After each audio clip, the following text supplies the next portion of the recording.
What's up, everybody? Today I want to talk about the 2021 NFL schedule. We're just a day away from the opening game between the Tampa Bay Buccaneers and the Dallas Cowboys. I want to give you game-by-game predictions today. I'm not going to go into the deep specifics of any individual game. I just want to kind of do a broad overview week one and give you my predictions for each game.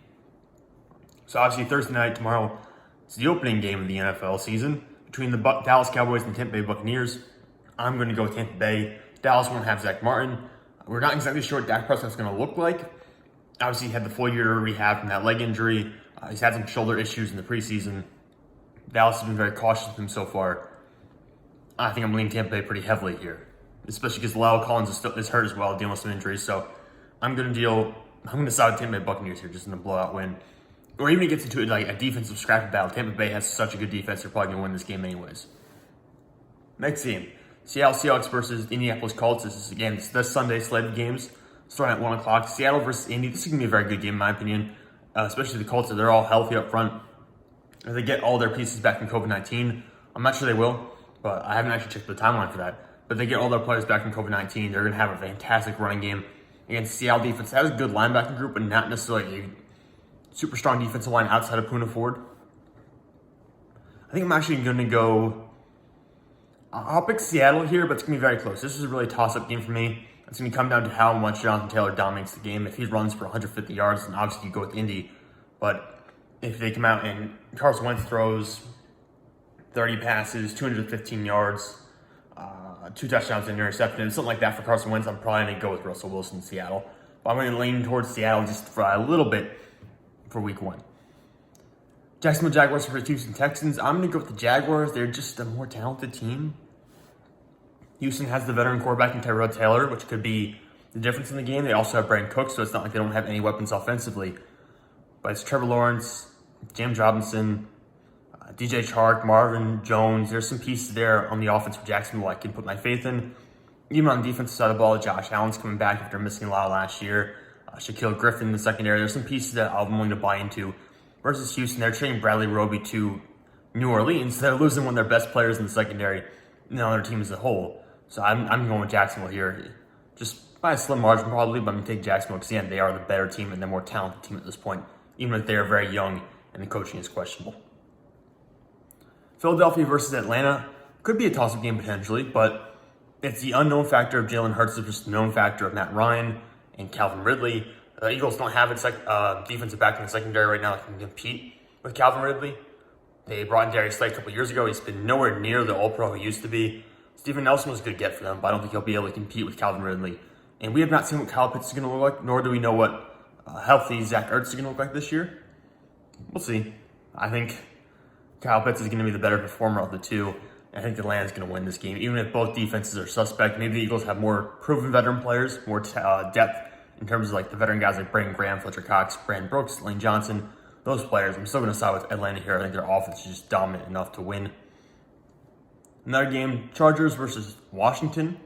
That's going to be a good matchup. I want to see the Washington defense versus Chargers reconstructed offensive line.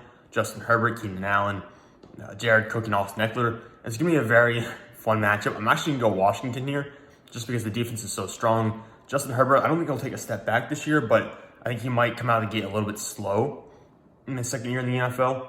And the offensive line is going to be huge for him. How that offensive line, if they can stay healthy, they'll be fantastic. Maybe not fantastic, but certainly a huge improvement over what he had last year. But again, I'm just going to go with Washington. It's not that I trust Ryan Fitzpatrick. It's just that I have faith in that Washington defense. Pittsburgh versus Buffalo. I'm going to go Buffalo here. I'm a Pittsburgh Steelers fan. Everyone knows that. I want the Steelers to win pretty badly, but it's Josh Allen's a better quarterback than Ben Roethlisberger. The offensive line in Buffalo is better than the offensive line in Pittsburgh. The wide receiver rooms are equally deep, but Stephon Diggs is arguably the best receiver in the game, in that game in particular. Defensively, the corners for Buffalo, I think, are better. Safeties, I think could go either way, really. I think Minka Fitzpatrick's the tipping point there. I think Pittsburgh is the better safeties. Pittsburgh has more proven defensive talent up front, but we don't know if TJ Watt's going to play or not. I'm assuming he will, but we're not entirely sure. And then we're not going to have Stephon Tuitt for the first 3 weeks of the season. So that's going to be tough. I think I'm going to go Buffalo here. Just Buffalo's going to be able to score more points than Pittsburgh is. And that seems kind of obvious. But what I'm saying is Buffalo has the high-powered offense. Pittsburgh still has a good offense, but not nearly as high-powered I think Buffalo's defense is good enough to slow them down to the point they can't keep up with the Buffalo offense. Still on the 1 o'clock slate, 49ers versus Detroit Lions. I'm taking San Francisco here. Pretty open shut case. It's Jared Goff versus a team he's played quite a bit. Jimmy Garoppolo versus the Lions defense. The Lions just are not a very talented team. The best pieces are up front in Frank Ragnow and Taylor Decker on the offensive line. They had they had a lot of pieces through the draft to that defense over the past 2 years. I just don't think they're good enough to win this game. The 49ers have a lot of talented players. Maybe not a lot of superstars outside like George Kittle, Nick Bosa, Trent Williams, but they have a lot of talent on this roster, certainly more talented than the Lions. I'm taking San Francisco. Minnesota Vikings versus Cincinnati Bengals. I'm going with Minnesota. Kirk Cousins started the season really slow last year before getting hot in the final 12 games or so. It's Kirk Cousins. It's Justin Jefferson. It's Adam Thielen. It's Dalvin Cook. It's just too much for Cincinnati's defense right now. And they've added pieces over the past couple of years, that defensive line, especially that interior defensive front right now. Everyone from Tyler Shelvin to DJ Reader, they have a lot of pieces in the middle there. I just don't think they're good enough in the middle not in the middle. I don't think they're good enough on the outside. They lose William Jackson, obviously. I don't think they're good enough on the outside to slow them down. They have Jesse Bates, who's a stud in the secondary. But I don't think that defense is good enough. I don't think the offense right now is going to be hitting on all cylinders. Jamar Chase has had drop issues in the preseason. Joe Burrow's been apparently off his game in the preseason and in training camp. The offensive line has not worked out so far. Jonah Williams is still struggling to insert himself as a guy who's worth the draft pick that they used on him. Jackson Carman came in the camp apparently overweight and out of shape. He's not going to be starting for them, even though he was a second-round pick. They have a lot of talent. Obviously, Joe Mixon, T. Higgins, Tyler Boyd, Jamar Chase. I just don't think it's going to come together in time for the Bengals to win this Week 1 game. Still the 1 o'clock games. The Jets play the Panthers. Sam Darnold revenge game? I don't think so. I'm actually going to pick the Jets in this one. As crazy as it sounds, because the Panthers are so talented with DJ Moore, Robbie Anderson, Christian McCaffrey, Taylor Moton on front, and on defense, Jeremy Chin. There's a lot of young guys there too. I just don't think the offensive line is very good. The offensive line in Jackson and Carolina is very bad outside of Taylor Moton, who they've signed to a long-term extension. The Jets have a decent defensive front. They have no secondary outside of Marcus May, no real corners. Well, they have Marcus Jordan at safety. So I shouldn't say no secondary. They have no corners, really, is the issue. Honestly, I think I'm just going to go with the Jets here in the upset win. Finish up the 1 o'clock slate games. We have the Arizona Cardinals versus the Tennessee Titans. It's pretty open and shut to me. I'm taking Tennessee. It's Julio Jones' first game with the Titans. You have A.J. Brown, you have Derrick Henry, Ryan Tannehill, Jones at center. The defense, of course, is questionable. The secondary in particular. Even the linebacking core to me is pretty up in the air. Defensive front's okay, like the defensive line itself. So I have questions about the defense for Tennessee. I could see Kyler Murray and DeAndre Hopkins carving them up quite a bit. I just don't see Arizona possessing the ball long enough with Derrick Henry grinding the clock.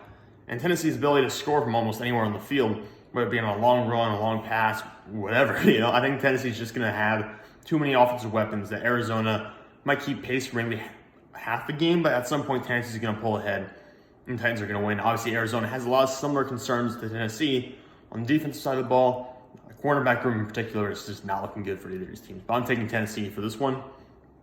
Now we jump ahead to the 4:25 slate of games. Cleveland versus Kansas City. That's going to be the game of the week, probably. I'm taking the Chiefs. I'm always going to take the Chiefs in these matches, whether it's against Cleveland or Buffalo or any of these up-and-coming teams. I'm going to take the established team right now. It's Kansas City. The Browns added quite a few talented players this offseason. Jadeveon Clowney, John Johnson, Troy Hill. They have the talent to win this game. They're probably even better defensively right now than Kansas City. Actually, I know for a fact they are. But the Chiefs just seem to win these matchups. Whether it's Buffalo or Baltimore, or whoever the up-and-coming team is, Kansas City usually finds a way to win. So I'm going to go with the Chiefs here. I'm going to stick with Patrick Mahomes, and we'll see how it all plays out. But I have faith that Kansas City in that offense with Tyreek Hill, with the recently acquired Orlando Brown Jr., Joe Thuney, Travis Kelce, they'll find a way to win this game. Next 4:25 game, Dolphins versus Patriots. This will be a very good, I don't want to say trendsetter, but it'll be a very good measuring point for the Dolphins. We'll know how far Tua Tagovailoa is into his development, facing a Bill Belichick defense that retooled this offseason. We'll be able to see if Mac Jones can handle the pressure going against Byron Jones and Xavier Howard in the secondary. We'll see what Javon Holland can do. We'll see what Jalen Phillips can do on the defensive side of the ball for the Dolphins. We'll see where that offensive line is currently for Miami. And we'll get to see quite a bit about the Patriots and the Dolphins. We'll learn a lot about both these teams in this matchup. So it's going to be a very fun game. Probably not as fun as Cleveland versus Kansas City, but a game that will be just as important because we'll get to learn what to expect for these two franchises moving forward for at least this year. Next game, Denver versus the New York Giants. The Broncos are a very interesting team. Outside of quarterback, this is a playoff contender, a Super Bowl contending team. Outside of the quarterback room with Teddy Bridgewater and Drew Lock. On the other side, Daniel Jones is fighting just to keep his job at this point. I think this is the year he has to come out and prove that he's worth the money they're paying him in New York. Saquon Barkley, likewise, is in a similar situation. He has to perform well this year to continue earning those large contracts and continue ranking as one of the top 10 running backs in the NFL. A lot of pressure on this New York offense. I'm taking Denver in this game. Even if it's Teddy Bridgewater under center, they have Cortland Sutton. They have Jerry Jeudy. You've got Melvin Gordon, Javonte Williams. You have so much defense, but defensive backs are just it's crazy what you have in defensive backfield if you're Denver. Ronald Darby, Kareem Jackson, Justin Simmons, Patrick Surtain, Kyle Fuller. It's just such a good defense. And then, of course, up front, Bradley Chubb, Von Miller, Shelby Harris. There's a lot to love about this Denver defense. I'm taking the Broncos in this one. Next game, Packers versus Saints. I think Jameis Winston will be much better this year than he was during his time in Tampa Bay. Tampa Bay maybe cut down on turnovers, but still have the explosive plays.